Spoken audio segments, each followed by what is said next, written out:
Alright, welcome guys. We are now on the patch version 1.1.0. Although yesterday when I was supposed to do 1.0.10, I was unable to connect to their website. So we're going to go over it real quick. There's not a lot to it. And then we'll move into 1.1.0. That is dated of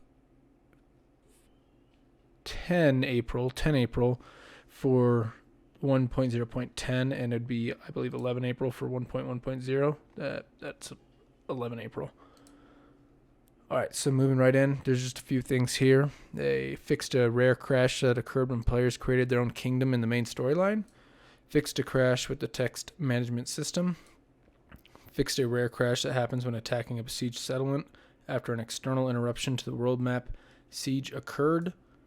Fixed a rare crash that happens when attacking hideouts after leaving during the attack and returning to the preparation. Fixed a bug that made the escort merchant caravan quest's remaining days an unreasonable number. Fixed a bug that occurred when determining opposition kingdoms in the main storyline. Fixed a cloth simulation issue which reduced FPS in big battles, which is really cool actually, because I haven't really paid attention to the before and after of having cloth simulation on, but I turned it off and it definitely helped give me some extra frames per second, and I didn't really notice it, so who knows, maybe it's one of those subtle things. And then they fixed a flickering issue with the flag marker UI elements. Alright, moving right into the version 1.1.0, and this is going over the alpha and beta branches, so we'll read through this real quick. Greetings, Warriors of Calradia. Since the release of Bannerlord, we have shared a number of hotfix patches with you to address some of the most prevalent challenges that players were experiencing. At this point, we want to begin establishing a more structured patch process to better support content changes that bear a greater risk for your gameplay experience. For this purpose, we intend to introduce 2 additional branches to Steam. Aside from our public branch, which players will use by default, we will also offer opt-in alpha and beta branches. The beta branch will include content that has gone through our internal testing and will be exposed to public testers for at least 1 week. During this period, we will address discovered issues with hotfixes. Our goal is a weekly cycle where we push our internal version to the beta and the prior beta version to the main Steam build. However, if serious challenges arise, we may delay an update until those issues have been addressed. The alpha branch will include content that is untested. It is intended for players, modders, and explorers that wish to be as close to the development as possible, even at the cost of stability. Our goal is to update it daily with our latest development branch. Please be aware that opting into the alpha or beta branch may negatively impact your experience. So, it sounds like we're going to have less frequent but more extensive updates. That's kind of what I'm getting from this. But I guess we'll just have to wait and see. And then there's a ton of crashes and fixes in this week, in today's patches. So we'll go over that in just a second. So getting right into it, we got crashes. Fixed a rare formation AI exception. Fixed a crash that occurred when a mount without a rider heard an arrow. That sounds pretty funny, but I don't know what the crash was, but sounds interesting. Fixed a crash that occurred at the end of the Army of Poachers quest when the AI tries to continue fighting. Alright. Fixed a crash that happens when a campaign is started for the second time without exiting the game. Fixed a crash that occurred when selecting the option to attack in the rival gang leader quest after loading a game. Fixed a crash that occurred when AI characters tried to barter prisoners. Okay. Fixed a bug where talking to a companion in settlements during the main storyline would crash the game. That's probably a good one to get rid of. Fixed a crash in the main storyline conspiracy phase. Apparently this conspiracy phase has had a lot of crashes. I haven't even dealt with that yet. I haven't bothered with the main storyline. I've just been kind of doing whatever I wanted, so that's interesting. As far as performance, we have RAM and VRAM usage is reduced and many leaks are fixed, so that's good. Should give even more performance, so that's always beneficial.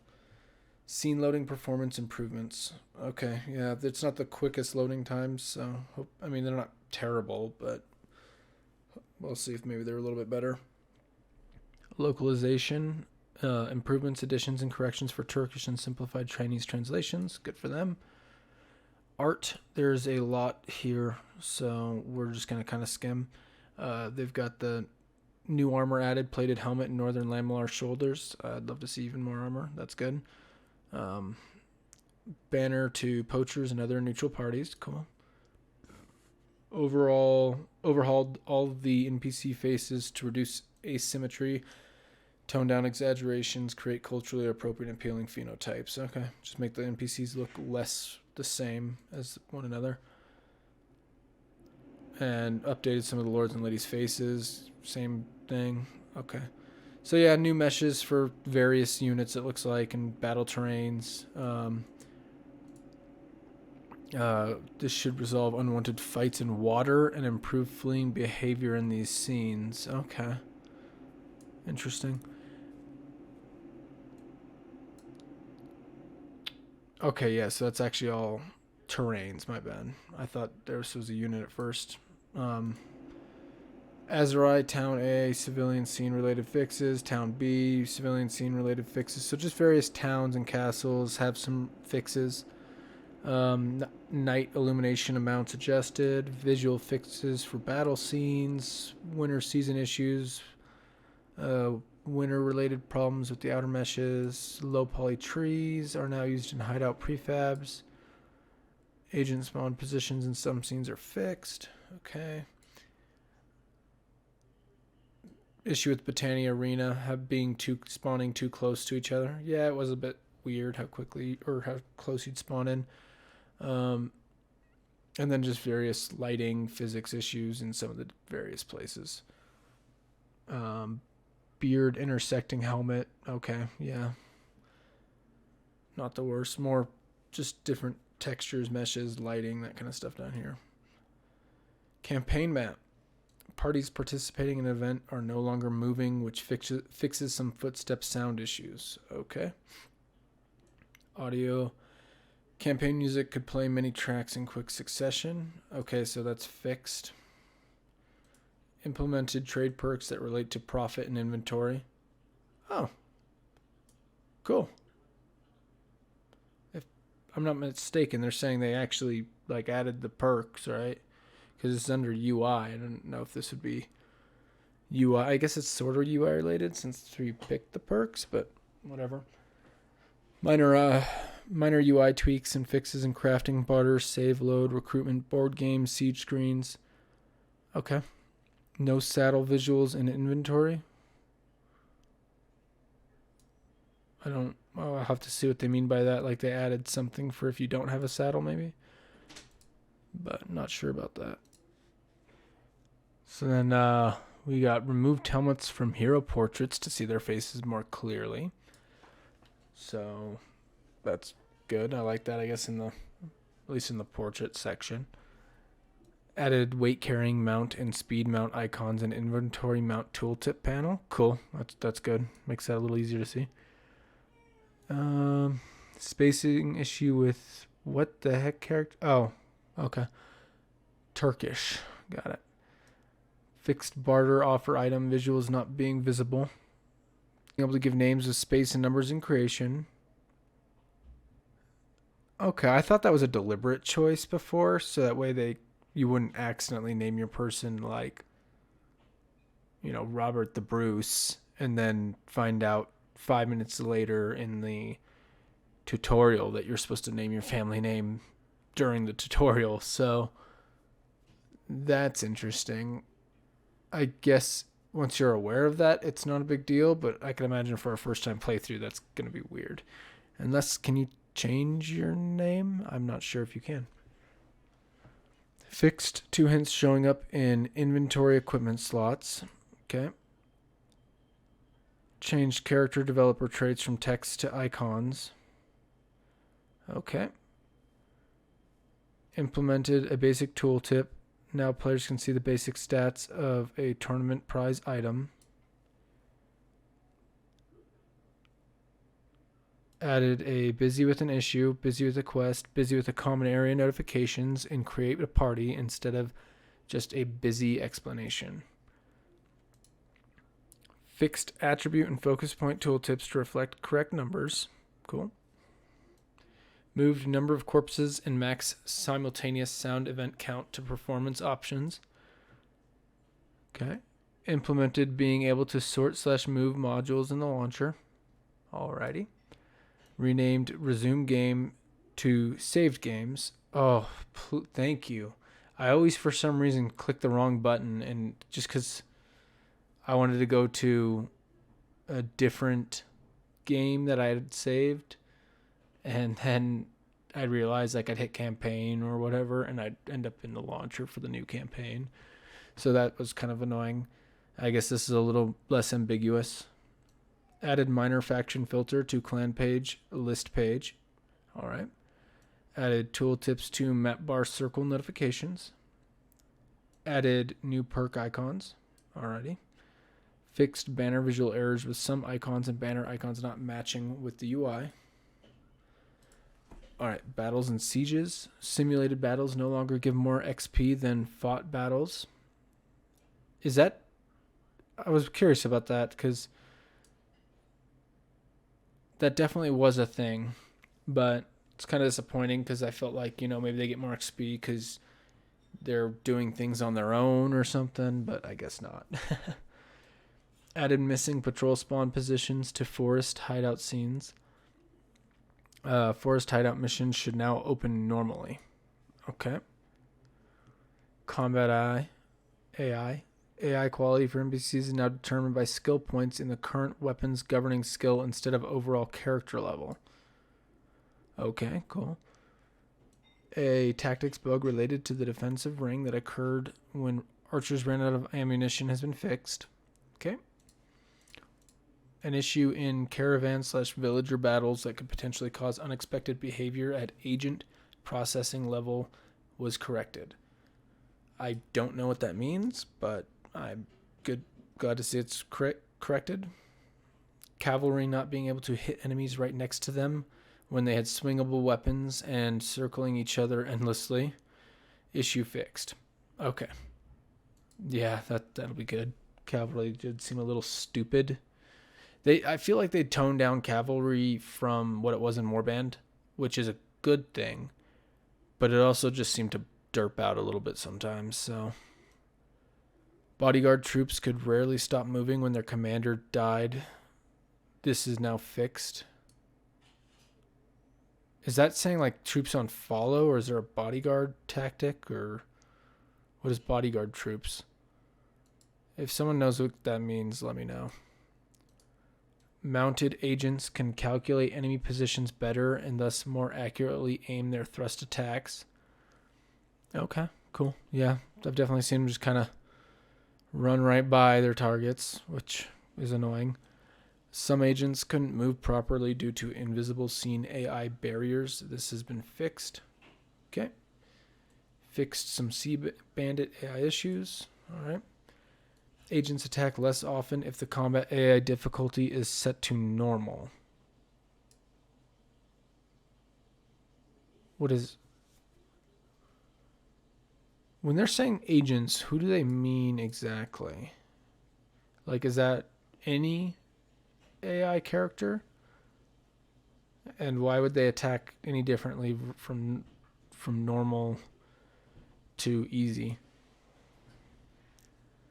Holding ready duration for attacks was added as a driven property and tied to melee combat skill in order to make easier/less able AI agents fight less relentlessly, i.e. they will wait for a while before releasing their attack.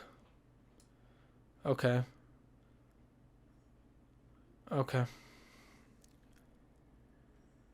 I think I get what they're saying, because sometimes the AI is just swinging at you and swinging at you. You can't even really get a swing back. So maybe that's what they're talking about, is they've made that take a little bit longer, so that should make blocking a little bit easier. But either way, I like it. Character development system. Level 1 characters now start with 120 skill points. what did they start with before? If anyone knows on that one, I'd never calculated, I never thought about it. So if anyone knows, put that there. Otherwise, we'll find out when I next get on the game. Reduced XP required to learn higher skill levels. Thank you. That, I mean, I'm assuming they've heard everyone saying it. It is a nightmare trying to level up some of these skills. I mean, really a nightmare. All right. Troops can now upgrade more easily. So I guess they take less experience too. I haven't had that much issue upgrading troops though, so I don't know if this is necessary or not. Either way, I don't mind being able to upgrade troops more easily. Maybe that'll help the lords wandering the map have less recruits, because they tend to walk around with really low tier units. All right, reduced wanderers' skills outside their main area of expertise, making them easier to level up. Okay. Made wanderer age correlate roughly with their skills. Alrighty. Kingdoms and diplomacy. Fixed bug where feasts were regarded to have a negative value in barters if the everything has a price perk was enabled. That's funny. I haven't had that perk, but interesting. Fixed a rare bug where the proposed a kingdom decision on behalf of the player clan. Blah. All right. I didn't know that was a thing. Economy of trade. Prices for armor were changed, and high tier boots and gauntlets now cost more. All right, fair enough. I mean, I do have tons of money, so hopefully it's not too much of an issue. Range weapon prices have been readjusted. I don't know if that's up or down or if everything's just going different ways, but they've made some adjustments there. The quest and issues. They reviewed about a third of the quest issues, improving dialogues and persuasion. Major changes in particular to Family Feud and Spy Party. All right, maybe I'll actually have to try and do Family Feud quests again, because I basically stopped doing those. Because one time I literally just had my guy not go into the settlement with me, so I'll hop off for a second, but I'm back. So they've added more variation to Caravan Master's equipment, helmet drops from troops, basically changed other troop trees and stats. That's good, because some of the troops were a little weird on some of their stats. Added equipment as well to various troops. Armor values of various equipment have changed to better match their visuals and increase faction armor variety. Good. Armor values of mount, bardings, and harnesses were changed to match their visuals. Good. Riding a horse without a saddle now incurs 10% penalty to max horse speed and maneuvering. I mean, that seems fair to me. NPC agents carrying heavy items, apple baskets, etc. will no longer run with items in hand when the player asks them to take him or her to a particular agent. So are they going to drop them, or are they just going to walk you slowly to them? Hopefully they'll drop it. Add an exposure compensation option that allows players to adjust the brightness levels of the visuals to their preference. Okay. Fixed missing items for blacksmith characters in towns. Okay. Some grammar mistakes and typos were fixed. I've definitely seen quite a few of those. Fixes a bug that caused the player character to be invisible. Haven't seen that. And they fixed a bug that caused characters to spawn without any equipment. Haven't seen that. Animations. Fixed some wrong cavalry idle animations. Fixed a rare condition in which client rider gets stuck in defense animation after a successful hit. Okay. Implemented a voice spamming filter for multiplayer. Okay. Design about damage interrupt threshold values are set as 5. I don't know what they were before, but I'm glad, because getting hit for low damage and being interrupted is frustrating. Headshot damage multiplier, is increased from 1.7 to 2 for pierce damage. I'm totally fine for that. I like that. Bug fixes for Harbor of Osk. All right. Improvements for Castle of Feneltai. Some spawn locations are readjusted for team balance. Atmospheres changed. Added particles to be formed when the breakable wall is damaged. All right. Slow motion and pause cheats are disallowed during multiplayer matches. I hope so. And then performance decreased bandwidth usage of impact sounds. They have some server improvements. Thank God, because they kick me out all the time. If the AI is not holding a ranged weapon, it tries to find a ranged weapon in its equipment and uses this weapon to calculate attacking scores against distant enemies. During this weapon selection, some equipment was causing a crash. This was fixed. What do they mean by calculate attacking scores against distant enemies? I don't know what that means per se. Like how much damage they do, or I don't know. If anyone understands that, please let me know. Performance, improve the performance of the sound system. Big improvements for the multi-core performance of the game. We now select maximum sound count according to your CPU's core count. You can increase this setting if you have a recent CPU. All right. And they've also added a new very low 64 option. Okay. Some other minor performance improvements. Cool. Audio, UI sounds don't get cut by other UI events anymore. Added is missile check to crafted weapons impact sounds like throwing axes. Okay. Fixed ballista reload sound phasing. All right. Minor changes in the hearable distance of loud sounds. Okay. Fix some Vlandian scenes opening up with an echo. Combat AI. Improve the calculation of ranged units for the enemy's future position. That's good. A lot of the archer units can't hit anything when stuff's moving, at least. So I like that change a lot. And ranged units can target mounts or different enemy bones. Cases that caused errors during this calculation are fixed. All right. After issuing the hold fire command, the AI weapon selection gives less priority to ranged weapons that have a secondary melee mode. Okay. And add an option to disable controller vibration. Fair enough. I didn't even know you could play this game with a controller.